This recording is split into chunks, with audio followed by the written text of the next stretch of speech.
एक समय की बात है। एक छोटे से गांव में रमेश नाम का एक गरीब किसान रहता था। वह बहुत मेहनत करता था, लेकिन फिर भी उसकी आर्थिक स्थिति ठीक नहीं थी। उसके पास बहुत कम साधन थे, फिर भी वह संतुष्ट था।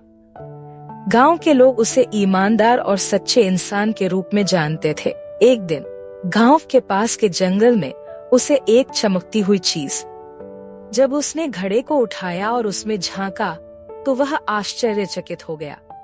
घड़ा सोने से भरा हुआ था। अब रमेश के सामने दो रास्ते थे।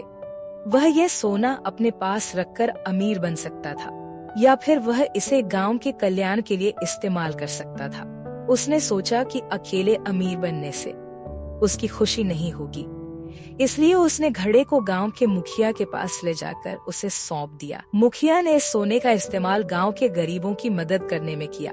गांव के लोग रमेश की ईमानदारी और दया से बहुत प्रभावित हुए। अब रमेश न केवल गांव में सबसे सम्मानित व्यक्ति बन गया, बल्कि उसकी आत्मा भी सच्ची खुशी से भर गई।